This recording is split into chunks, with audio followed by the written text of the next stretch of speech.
장관님, 사형후 해결료 공론화위원회가 네. 2013년부터 15년까지 87억 정도 예산을 집행했습니다. 네. 맞죠? 예. 그런데 산자부가 지난 6월 17일 날 고준희 방사선 폐기물 관리 기본 계획안 공천을 하셨지만 제대로 진행도 못했습니다. 맞습니까? 조금 좀 예. 그렇죠.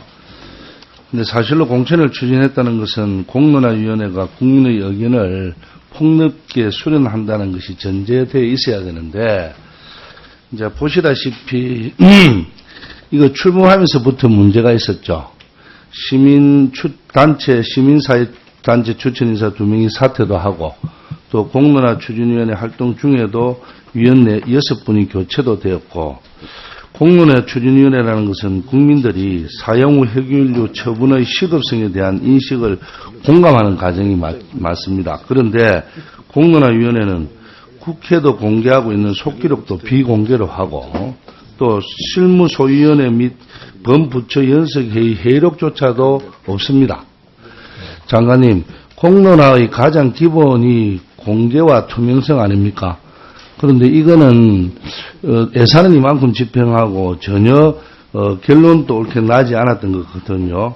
그래서 공론화위원회 산하 원전 소재 지역 특별위원회에서 지역 의견을 모두 제출했습니다. 장관님, 사용후 핵연료 저장시설의 설치에 찬성한 지역은 있습니까?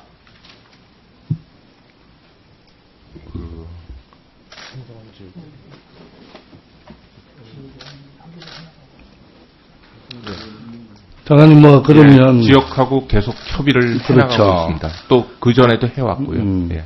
그런데 환경시민단체와 공론화위원회 위원, 원전 설치 5개 지역조차도 문제를 제기했던 공론화가 제대로 된 공론화가 맞는지도 의심스럽기도 하고요.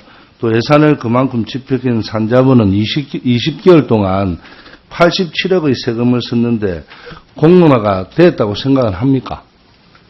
그래도 나름대로 국회에서 만들어준 그렇죠. 그 법제에 따라 가지고 20개월 동안 그 다양한 의견들을 수렴하려고 했었고요. 또 거기에 따라 가지고 기본 계획도 만들었고, 다소 원만하게 진행되지 못한 점은 있었지만 공청회도 열었고.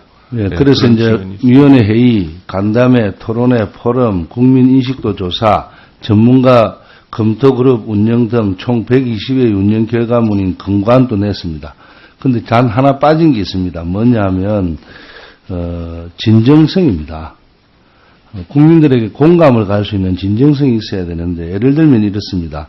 본 의원이 조사를 해보니까 스웨덴의 SKB라는 이런 방패장 사업자는요, 주민들을 모아서 설명하는 것이 아니라 눈만 뜨면 주민 개개인을 다 찾아다니면서 주민들하고 의견과 민원을 듣는 자세로 이 문제를 해결했다고 나와 있습니다. 예로에. 그래서 이런 사례를 봤을 때 사실로는 신뢰도가 가장 공론화의 과정이거든요. 이제라도 이런 통과 의례식의 공론화가 아니라 진정한 민의를 수렴하는 그런 새로운 공론화가 필요하다고 봅니다. 그래서 이 사안에 대해서 사용후 핵연료 공론화위원회 사업은 목적을 달성하지 못한 사업이라고 생각하거든요. 그래서 이게 대해서 주의 조치를 좀 요구합니다. 근데 여러 가지 현실적 제약 요인 하에서 공론화위원회가 나름대로 진정성을 갖고 또 공개성, 투명성에 따라 가지고 해보려고 했던 그런 점은 좀 의원님께서 감안을 해주셨으면 합니다. 그런데 사실은 네. 회의록 작성이나 여러 가지 문제, 또 이제 그런 진정성이 빠진 문제, 이런 것 때문에 사실로는 어느 누구도 공론화 이게 대해서 인정을 하지 않는 게 문제 아닙니까? 그래서 좀 새롭게 한번 생각을 해보셔서 가장 중요한 앞으로 이제 폐기물 문제를 어떻게 처리할 것인지를 한 번 더 그거로만 만족하지 마시고 한 번 더 생각을 하셔서 새로운 방법을 한번 연구해 보시면 좋겠다 하는 말씀입니다.